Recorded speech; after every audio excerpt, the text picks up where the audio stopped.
Welcome to Let's Talk America. I'm Alan Keyes. Today I have a really special guest. He's been on the program before, but I say special because in the current environment that we're facing, I couldn't imagine a more perfect guest. He's somebody who has a background in our military. He started out, I think, on a career that almost spanned 30 years, as I recall. He was somebody who was on the front lines of the battle as a pilot, flying the helicopters that, as we know, played a really important role in the course of I would say all of the conflicts in which we were engaged in the course of the 20th century, the latter part of the 20th century. He's a leader of human beings. I suppose we can't just say men anymore, but he a leader who has commanded thousands of troops in these very challenging battles, serving in the theaters of war that were most important to us in the course of the latter half of the 20th century. But he's also somebody who has thought a lot about what he was fighting for. And I've got to admit that impresses me almost as much, if not more, than his impressive career. Because you can be a good fighter and not have a sense of exactly what you're doing. And I fear that that may be more and more true these days of our military, since the woke crowd has been trying to weed out the people who really have that sense of not just what mission you're on, but why overall that mission deserves your willingness to stand with courage and even sacrifice your life. But Darin Gaub is somebody who understands that and who has been working to make sure that other people who share the understanding or who can come to that understanding are working hard. And he's not just looking at this side of the aisle or that or this party or that. I think he's looking to restore a sense of what our American citizenship really involves. We have forgotten it, I think. But in this election year, more than any in my lifetime, and I would venture to say, people would give me an argument about the Civil War, perhaps, but I don't think we've ever faced the danger that we're in now. And I say that every time I open the show with this thought because, Lincoln said in his most famous address that both sides prayed to the same God. Do you know why we're in such danger right now? Because that statement is no longer true. A country founded on the premise of God's authority now consists of a population in which the notion that we are somehow called to do right according to the endowment of God, the words of the Declaration, is thrown into question and even thrown out the window. And we're now facing an election coming up in a few days where I think we'll be making choices that if we make them rightly, we can save the country. If we do not make them rightly, this country is already been pushed into the abyss. We are falling now toward our complete disintegration and destruction, and it's being done with malice aforethought by people who are working together because they think that the United States of America poses the greatest possible obstacle to their plans for global governance, which, by the way, do not include government of, by, and for the people. They are dedicated to government of, by, and for the sophisticated technologists and the wise leaders who have amassed wealth for themselves and power and so forth and so on. In other words, they're turning the clock back to the era when the United States of America didn't even exist and when the prospect of a country with a government of, by, and for the people was laughed out of court by every philosopher and writer you can imagine. So we have proven it works. We have proven that not only does it work, but it can produce a result that is the greatest in the sense of what it has achieved for the people of the United States, but also greatest in the sense of what the people of this country were willing to do for the world, saving the world from the worst kind of nasty tyrannies, not once or twice, but every time we were called upon. I can't get it out of my system. Are we forgetting ourselves? Do we not know what we represent? Are we going to be the generation in which it is all betrayed into nothing? We'll see. But I want to start, Darin, by asking you, a simple question. As you look forward to the election next Tuesday, And given the background you have, given the mission of Restore Liberty, which is the organization that you work hard with, what do you think are the stakes we are involved with in the upcoming election? What's at stake? Well, thanks again for having me. It's always a pleasure to see you. And My pleasure. I think the stakes are pretty profound this time, and it's called, is America governed by a constitution or is it not? Mm. Do we restore liberty and retain liberty, or do we destroy it? And where that goes, how it happens specifically, I think they've shown some of the playbook a lot more than they probably intended to, a little earlier than they intended to, based on the things that came out even just during the 4 years of the Trump administration. He's nobody's savior, that's for sure, but he definitely made it easier for people to figure out which side of the fence others might be on, because there's not a whole lot of straddling that right now. So quite simply, I would say our country, with governance of, by, and for the people, is at stake this election. But I'm also not going to say that if there is a red wave, that we need to take more than one breath. Because if we take our foot off the pedal, then we will lose everything that we may have just gained. And in some ways, it kind of feels like a theater presentation where you're there attending in person, an intermission comes and that curtain closes and some of the furniture moves around and some of the faces may change. The lead actors will all be the same regardless, type of thing. But some of the other cast and pieces will change out, but they're going to they'll open that curtain and you'll see something that looks new. But the script was already written a long time ago. The end that they were seeking would be that script. And it's so if we stop paying attention to what's going on in DC, in our governors, in our local races, just because we see a red wave, then we will have failed, because that will fail us too. And there are a lot of people on the Republican side of the aisle and the Democrat side of the aisle that have no interest in preserving this nation and in preserving liberty. Both parties are guilty. I would argue that you could say that pretty much the entire Democrat Party is guilty, and about half of the Republican, maybe even more. Obviously, that's a big rush to make, but I'm gonna do it anyways. And I think it's important that part of what we're doing with Restore Liberty is reminding people that this country was never intended to have parties in the first place. It was actually one of the greatest fears of our founding father was that we divided into two parties, because now you take these two and you can keep shoving them further and further apart, whereas the majority of Americans don't want to be in that particular fight. But they also don't pay really close attention to a lot of what's going on. I mean, even here in Montana, there's a lot of dirty politics. They're trying to turn this state around from being what it is into another captured state like Colorado, regardless of whether or not you've got a donkey or an elephant. They're all kind of playing for the same team while putting the theater on in front of us that they're having these massive disagreements. See, I wonder about those disagreements because of the way they have, I consider, we're supposed to have two parties that oppose each other. I think they oppose each other the way dancers oppose each other when they're dancing, right? Because the dancers aren't always doing the same thing, but they're always following the same pattern, and they make way for one another, even when they're moving in different directions. And I think that's exactly what's going on here. And it's really dangerous because as things have been, they would take 2 steps forward toward the overthrow of our government and then 1 step back. Now, we do recognize, right, that still makes progress toward the abyss. Right. And I think that that's what's been done.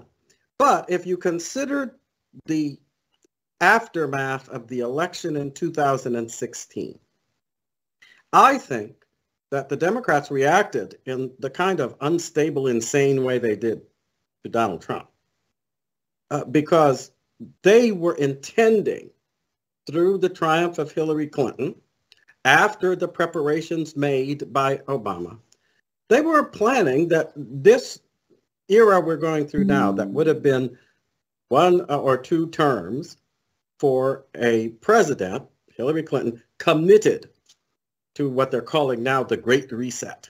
Yes, the agenda that doesn't have a place for this country. They thought they'd get it done. And I think that they pushed really hard against Trump because he was in the way. But they then proceeded anyway to pursue the first stages of their agenda, which were the harbinger was Eric Holder, who called us a nation of cowards. And I think everything that went on during the pandemic was intended to exploit what they saw as that cowardice. If they could make us afraid, very afraid, they could get us into a position where we actually swallow down and start to digest the elements of totalitarian tyranny that they mean to put into play. Do you think that I'm wrong? I mean, I think the pandemic was actually part of the assault. And I say that with care, because the initial impetus for the whole mess was a virus that at first, by the way, they denied this, but a virus that came out of a laboratory in communist China. Even the Biden administration is paying lip service to the notion that communist China is our greatest enemy in the world now. But when you think about our greatest enemy unleashing, according to their unrestricted warfare doctrine, a virus that doesn't challenge our military superiority and our economic superiority directly, but actually landed what were telling blows against both. Am I making sense? Does that seem to you to be a wrong estimation of what we were put through during the pandemic? Not a bit, and I'll give you some actual real intelligence and information that supports that. Recently, through some of my connections, we had a person go into the Hague in the Netherlands and talk to the deputy director of the World Health Organization. That deputy director thought she was an American who was representing some of America's interests in those meetings, and proceeded to thank her for the U.S. pushing so hard for a pandemic treaty that would take place or get signed, or whether it be an executive agreement, maybe, whatever that looks like in its final form, that would cover multiple nations and would basically provide a whole lot of powers to a global organization through willing accomplices at the national level in all of these different countries. So the use of so-called pandemics is not over. They're going to continue to push this. They've hinted at it and indicated it, even though they've gone a little bit quieter on it lately because they don't want it to really influence these midterms as much as it probably should be. And I think it actually probably is in many regards. They're just not really talking to the American citizen on the street well enough. But in the end, ultimately, it's whether it be pandemics or whether it be fiat digital currencies, whether it be access to farmlands and anything else like that. To me, if it's something that sustains, magnifies, and glorifies life, they're going to come after that to use it against people as a form of leverage and power. And I would dare say right now that the American citizens' greatest enemy is the U.S. government in the form that these people are seeking it to change to. Because if that happens, every single one of us who supports liberty, every single one of us who supports family and individual rights and decency, well, we're going to become enemies of the state. These tiny tyrants and fake oligarchs that are up there just saying, hey, I'm in charge. No, you're not. You're supposed to be representative. And if we don't stop this, the people, and I don't care which party it is, then we could end up there. This election, if it goes as predicted, should only be seen as a small step towards reversal. And we've got a lot of work ahead of us. And we just can't quit because they're going to come back at us just as hard.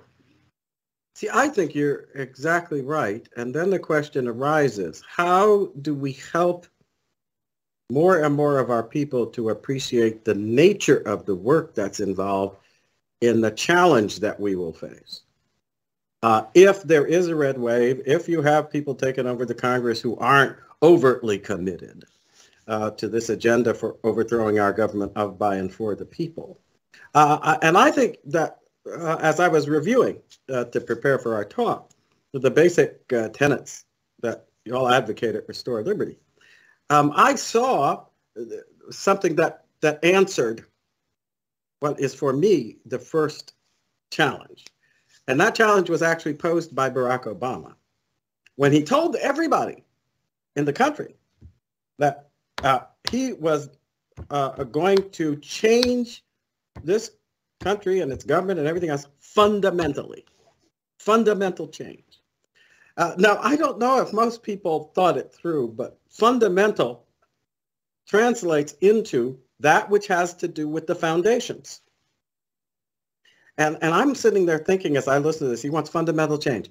Well, fundamental change. Our foundation was laid in the Declaration of Independence, and the instrument to secure the house built on that foundation was the Constitution. Which one of those fundamental things does he want to change? See, because, and I think that the answer is quite simple. They focus first on the Declaration to get rid of the basic premises that actually endow the people of the United States with their sovereignty. Because that basic premise is stated in the Declaration quite clearly. You know, we assumed among the powers of the earth that station to which the laws of nature and of nature's God entitle us. That's all human beings. And then that translates into a form of government that acknowledges that when we are doing right according to the endowment of God, that is, because it's God-endowed rights, yes, then no one has the right to interfere with what we're doing. That's the basic premise of the whole country. And I think they've been making it clear that they mean to fundamentally discard that premise.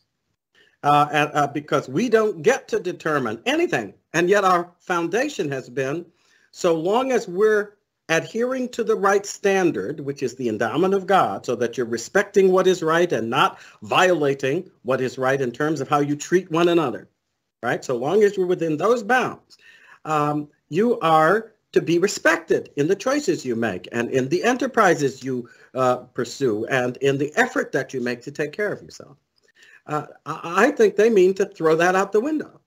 That sense of individual responsibility is what they first mean to crush and get rid of. Am I wrong? No, they have to.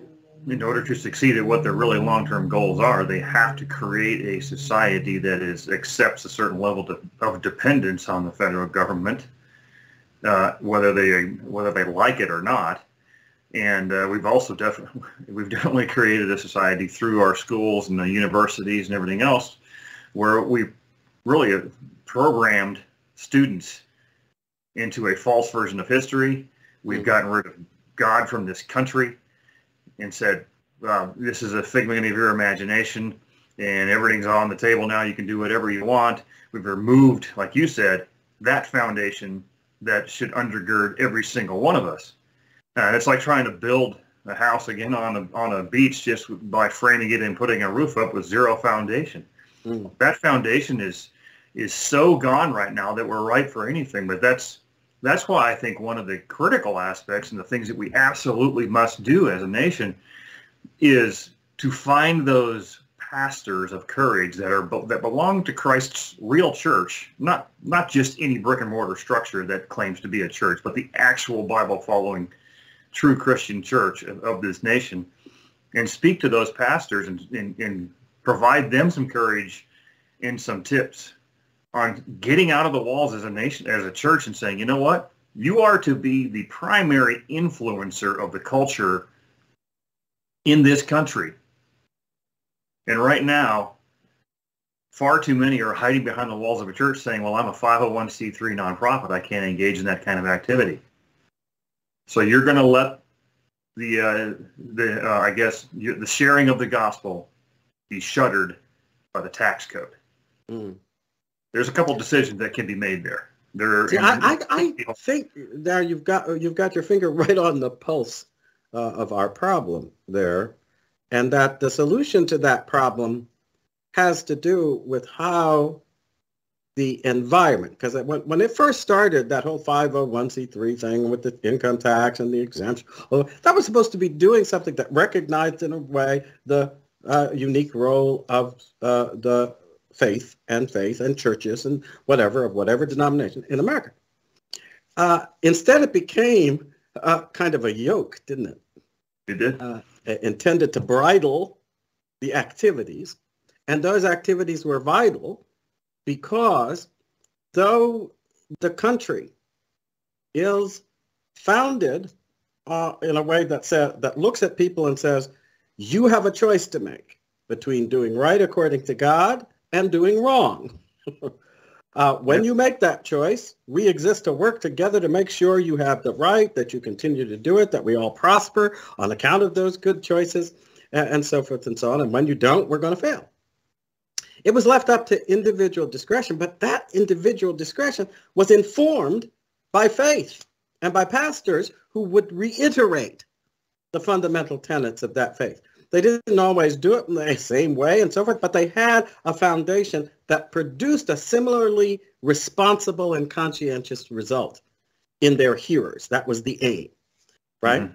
So that those people then became folks who were committed to making the responsible choice, the choice that reflected their responsibility to God. I think that the combination of the false doctrine of the separation of church and state, which is a lie from hell told about Thomas Jefferson and his letter to the Anabaptists and so forth, where when you read the letter, it's perfectly clear that the churches are to influence the government, but the government is not to control the churches. That's as simple as that. And he wanted to reassure them that no such government control would take place. And they've now stood that on its head in order to take complete control. We saw it during the pandemic. They now think they can tell people to stop worshiping. And finally, because we're down to the wire on this segment, that translates into telling people that they now live under a government that can force them to do what God says is abominable. Force them to preach what God says is abominable. In other words, the whole thing has not just been turned upside down. We are now in the grip of a growing tyranny over our consciences, which no longer belong to God. I think that wipes us out as a self-governing people. And we can talk a little more about the specific ways in which that happens right after we get back from this break. Tired of being surveilled and tracked by the wireless phone companies and a rogue government? Get off the surveillance grid by turning to Volta Wireless. By plugging the Volta SIM card into your phone, you become hidden from the spy networks of AT&T, T-Mobile, Verizon, and other carriers, while maintaining your full ability to place and receive phone calls and SMS texts. Go to VoltaWireless.com and use discount code BTV to save big on your first month. You get free VPN services included, plus a private messenger that's encrypted, as well as another Volta private phone number that can coexist with your current number. Learn more at VoltaWireless.com and use discount code BTV for major savings.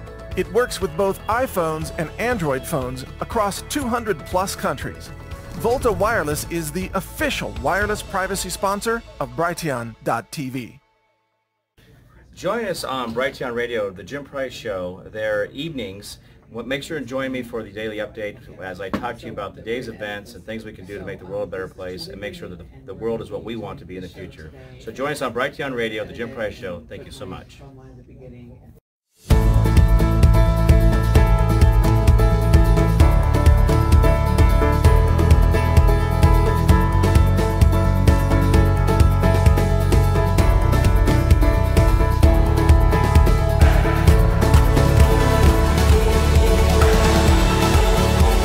Thanks for your support of this platform. Use the code BTV at checkout for additional savings. BrighteonStore.com. Hi everybody, Doug Billings from The Right Side with Doug Billings. Don't forget, Brighteon TV, the place to find everything that you want, including these two ladies. Holy moly, look at me. You think that God's not involved in this? You got another thing coming. It's a God thing, ladies and gentlemen. Join us.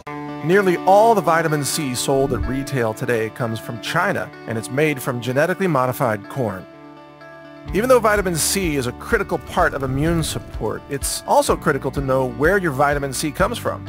I'm Mike Adams, the founder of Brighteon and BrighteonStore.com. And we only sell non-China, non-GMO vitamin C. We then subject it to rigorous laboratory testing in our own food science lab, checking for heavy metals, glyphosate, as well as microbiological contamination. Only after it passes our tests do we encapsulate it and package it for our audience.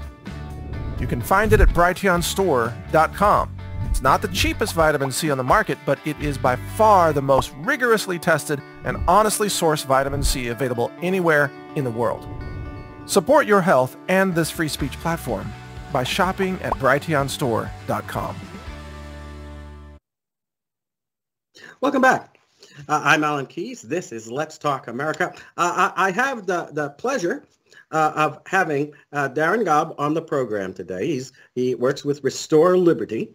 And I think one of the things I would have to tell people about Restore Liberty, Darin, is that y'all were kind of ahead of the game in terms of focusing on a challenge that is now being felt by everybody because it started to produce painful results like inflation and other things that are driving home the point that things are changing and not for the better, right?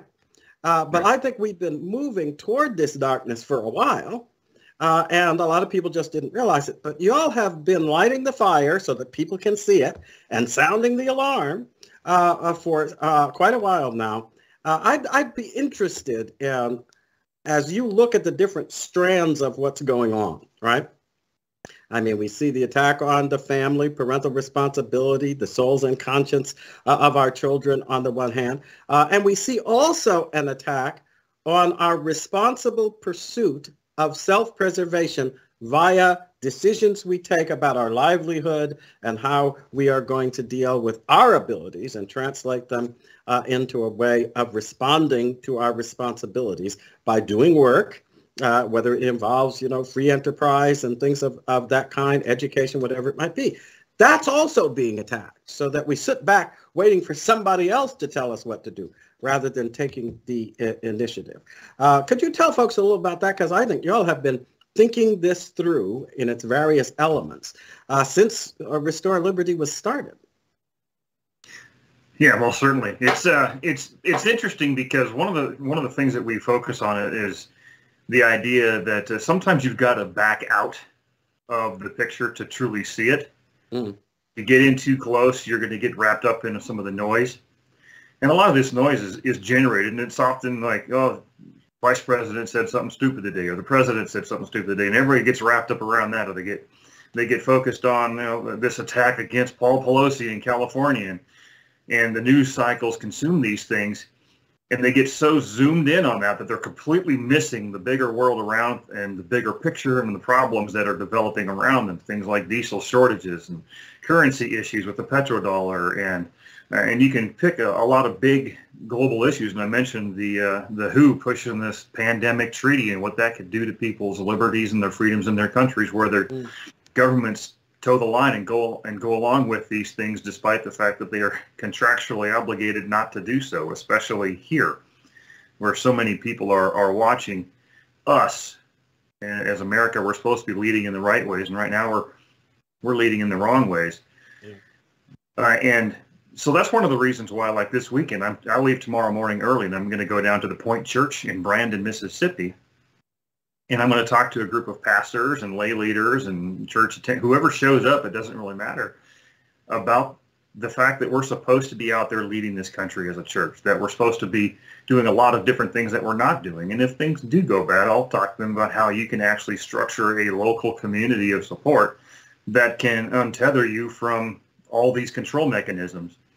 And in the end, if you were to pick a theme of what's going on, that's what they're really trying to do, is they're trying to envelop you with a number of different things in order to gain control over you as an individual. And if you control individuals, then you can go from individual to family to community and control something even larger and create this oligarchy under the pretense of democracy, which it would not be at that point. And so if people are seeking in DC and whatever level of governments to control you for the sake of their own power, one of the things you have to be able to do is find alternatives to give you back the control that you want over your life and your family's life, and that's right there in your own community, wherever you live. And that's one of the things that's I'm bringing out of the Army into the teaching that I'm with these organizations and groups and individuals, whoever they may be. It says the power of this country is not in D.C., it's in the people, in those communities. And we're supposed to say, government, you're not doing your job. This is what we're doing within our communities to support ourselves.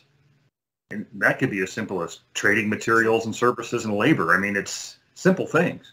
What you're talking about there brings to my mind a lesson I started learning way back when I was in college from Professor Harvey Mansfield Jr., who was somebody who, among other things, I think, helped you to learn about the nature of the political side of things that's all about evil, right? Mm-hmm. He was a scholar on Machiavelli. And one of the lessons I drew from his articulation of what Machiavelli was up to, right? In other words, what are these evil guys up to? They are up to one thing that's really important is to take the initiative yourself while extinguishing it in others, right? So that question of who has the initiative is critically important. Well, if you look at the way America was framed from the beginning, the people had the initiative.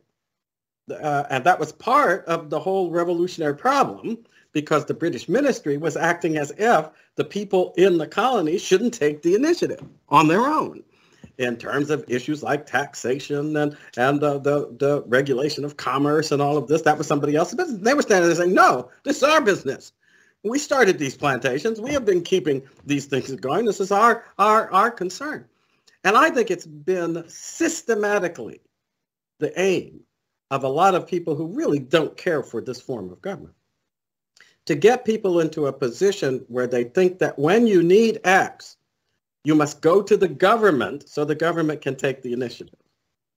But if the government takes the initiative away from all of us, who are we then except the dependent parts of the government? And dependent parts don't remain free parts for very long, do they?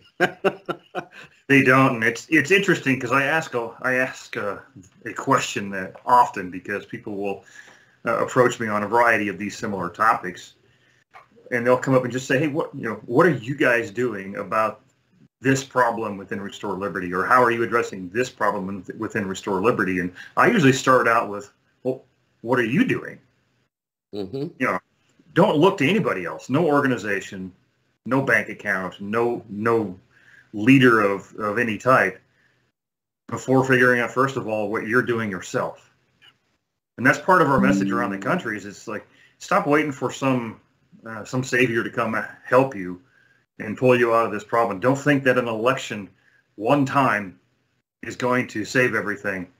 That if you're not finding your passion, if it's school boards or city commissions or whatever level that is at, and getting involved in building a team around you to help you address that issue, then we're just going to keep going back to the same place. Because I can promise you one thing: the people in D.C. They look at elections more like annoyances on the way towards the goal.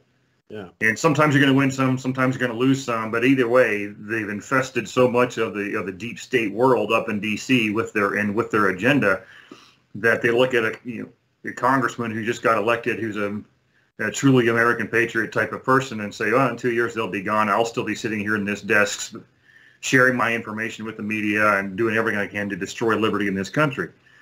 So we have to not only start this process, and let's just say it starts in a week, at least with the election. Remember, we still got to get to where these people are in seats, and you can destroy a lot of things in 2 months before people go into government. But we have to keep thinking about the next step. You talked about initiative. We've got to take it back, and the way to take it back from the government is to stop giving them the control over every single thing in your life. Mm-hmm. And that may again just be as simple as saying, you know what, I am going to go get the staples of my existence from a local ranch and farm where I live. And I'm going to, instead of exchanging in currency, I'm going to go out there and say, hey, you know what? You've got a plumbing problem, or you might need some labor help or whatever. Let's just do an exchange. Because in the end, the government is just the world's largest middleman between two people that are just simply wanting to succeed. Well, see, but that was not supposed to happen in this country, I don't think. And part of the reason people didn't think about it, I believe, is that if you look at the first part of our development in the 19th century, right, the post-revolutionary period all the way through to the end of the 19th century, the actual process of exploring and developing the potential of our little part of North America, well, our big part of North America, was all done on the initiative of the people themselves, not of the government. And I say that advisedly. I know that Jefferson sent people out to look the place over in the early days, right, and to help, map things out. But guess who Jefferson's people would have found when they went out?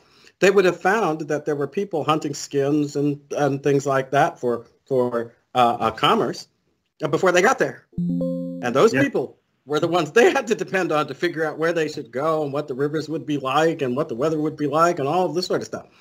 And that continued. If you look at the great plantations, the plantations means planting of people, farming, doing whatever they're doing in various parts of the country. They were led by folks who took the initiative themselves. Like Daniel Boone and these people, they become the sort of figures that focus on this sense of always moving, never being satisfied where you are. You build up in one place, you want to go look at another, and you build up that place and so forth. So a lot of initiative was being taken. People understood that the whole thing depended on their initiative. Now, it's obvious that for reasons of the development of a more complex, urbanized society, people lose sight of this. But if we are to sustain our self-government, isn't it absolutely necessary that people should stop thinking, how do I get the government to take care of this, and think first about how do we take care of it? Am I making sense? Well, yeah, just look at a White House press conference and how much it's turned into sort of a gotcha theater. And everybody's always asking, what are you doing about this? What are you doing about this? And to watch that, that is a perfect example of what is going wrong. We are casting our lot for solutions into a government that is the least capable of creating the solutions in the first place. Yeah. And that's the power we've given up. Patriot Act is one example too. It's like we've given up the safety, we've given up the liberty for the perception of safety. In reality, we've just moved the risk somewhere else. And given some power for us. The interesting thing to me about that is that we haven't exchanged liberty for safety.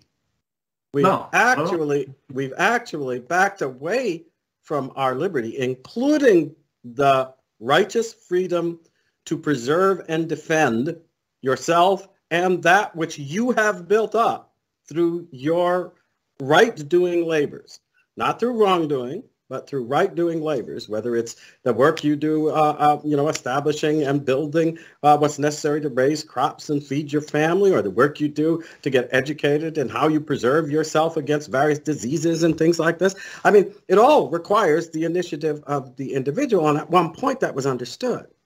But what I think they have taken from us in that regard is they've induced us to think that the way to deal with things is not to start by figuring out what we do to take care of ourselves, but to start by assuming that we must go to the government and ask how they take care of it. And the health thing we've been going through is a key example of that, in my opinion, where people, instead of going out to look for answers that could help them safeguard their health, they were sitting back relying on a government that was actually under the control of a lot of alien powers, alien in the sense of not us, right, including the big pharmaceutical companies and so forth, had no interest whatsoever in, saving us, etc. They had interest in hoarding a lot of money up for themselves. And we all know this by now. We can see the pattern that was developed.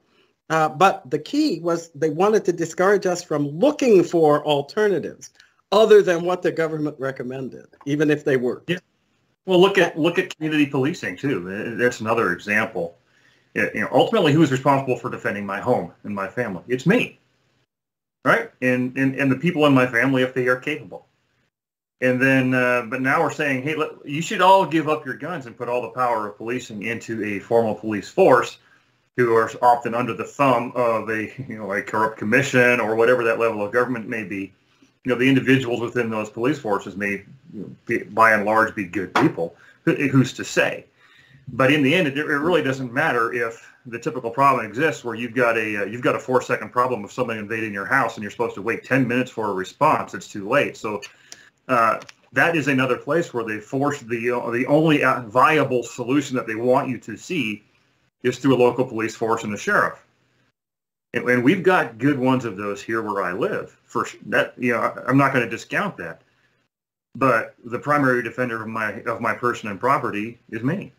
Well, see, I think that the way it should be and the way it was in the days of, posse comitatus and other things was that people had the initiative.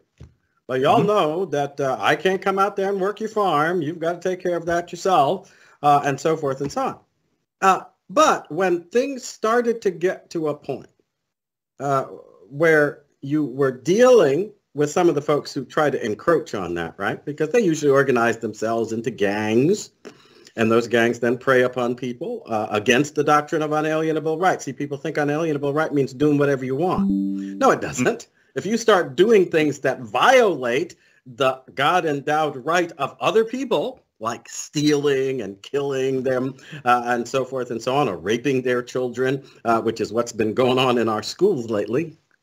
Think about this. You think we're out of the old West. No, they're just raping and murdering in a different way. But they're still doing it. But the idea was that you then said, okay, we got to organize now. And organizing didn't mean you shift the burden to someone else. It meant that you had someone you chose as the focal point. And you will now tell us when the problem is there, organize us as to where we gather and what we need to bring so that we can respond to this in a coordinated way. And the way they now think of government, it's not government is a response that allows people to behave responsibly. They don't think of it that way. Government is a substitution that allows you to sit back on your butt and do nothing. That's insane. It's the government of, by, and for the government. Yes, exactly. That's what it definitely becomes. And to me, what's particularly offensive is that if you think that through, what do you end up as? People who think that somebody else is doing something for them when they should be doing it for themselves often get caught in the reality that they've been doing it for themselves, leaving you with no way of doing it for yourself. And the only role you're going to play in the aftermath of that, it seems to me, is you're going to have to decide between being alive and being a slave. Yeah. You become a vassal of the state when that happens. Exactly. You've self-subjected you to a governing authority over every aspect of your life.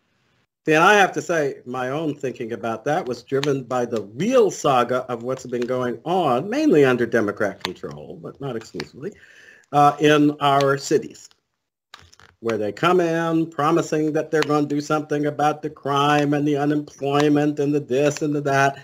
And by and large, except for the times when they're bribing people to go to the polls and extend their hold on power, nothing's happening. As a matter of fact, in a lot of black communities around the country, things have gotten worse and worse under the governance of these people.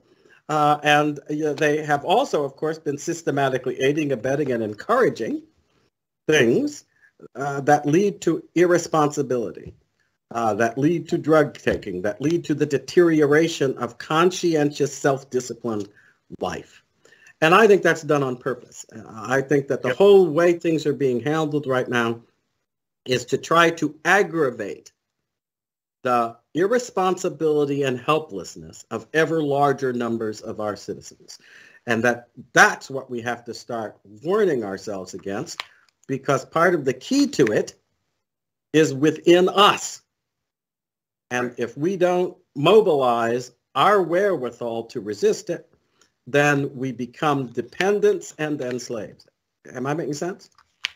Yeah. I had quite a bit of different things I was thinking about there, but one of the pictures I saw recently drawn for me by a state representative out of Colorado that I absolutely loved was there's this giant circle that is the government, and there's all these little circles around that are the different aspects of life, church, family, jobs, schools, and you can pick all those different things that are around that circle. And our goal is always, when people who think like us, is to shrink that government circle and make it the least that it can be, least intrusive, least powerful, least required, all of that. But if we don't also then subsequently expand the power of those other circles around it, that government's just going to look at that like a power void, and they're going to fill it back up.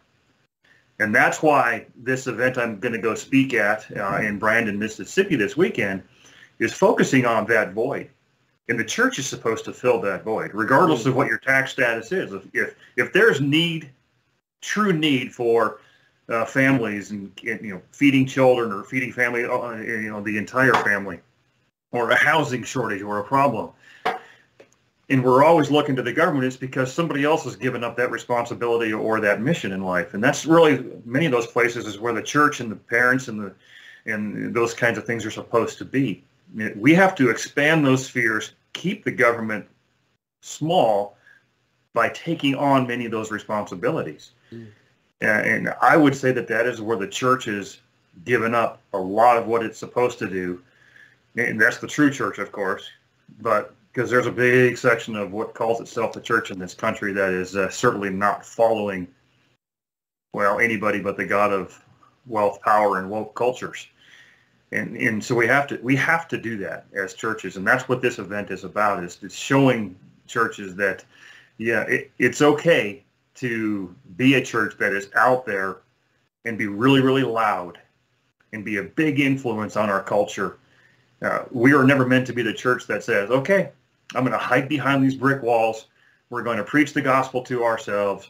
We're not going to go outside of these walls at all for fear of being taxed or whatever that may be. And those inner cities, like you described, if the church isn't in there, someone's going to be in there. And so it better be us. And sad to say, final point, I think, in this regard, is that the someone comes a murdering, comes a killing, and we're not getting it yet. And that's particularly true when I look at the plight of people in the urban areas under Democrat control, under the control of anybody, Democrat or Republican, who's pro-abortion and all of this. You actually have people whose only initiative is the initiative they've been offered to kill off their very own future in the womb. Kill the baby and save yourself. And it turns out that as a community, you're not saving yourself. And I think some people in those communities have been awakening to it because they've watched as their political cloud has translated into neglect. Except at a moment of convenience, they'll come asking for your vote still, but they won't count on it anymore because they know that you're starting to wake up to the fact that your plight is not getting any better. See? And I thought the culmination of this contradiction in some ways was, one, in order to win the support of people, they told them that they should defund the police. And you're sitting there saying, well, wait a minute, the police are what you were to put together to help us so that we wouldn't have to defend ourselves from the bad guys. And now you're telling us that we should take the money away from defending ourselves from the bad guys, but they'll kill us then because you told us not to have arms. You told us not to do this and that. Doesn't that suggest, we have 44 seconds left, but doesn't that suggest that the real objective all along has been to strip us of our character, strip us of our wherewithal and courage, and put us in the very position where our dependency then has wiped out our sovereignty as a people? Yeah, and not much time left, like you said, but I would say that dependency is a key word, and that dependency is to a purpose. That gets back to that theme of control and the ability to defend your own family and things like that. And again, that's what this event is for this weekend, is to make those kinds of things flourish again. Get away from dependency and be dependent on God. Darin, I'm glad you're taking that initiative. I think it's a very needful thing. It's going to call for a lot of courage. It's going to call for a lot of determination. But I think if you're going to the polls in a week or so and you're determined that you're going to vote against all this junk that has been lowering our standard of living, destroying our opportunities, going after our children and so forth, do that. But then remember that you're also voting, whether you like it or not, into a position of responsibility. And you must listen to people like Darin who are telling you, take on that responsibility. Don't expect government to do it for you, or you will end up being their slaves. Ponder that. We'll be right back.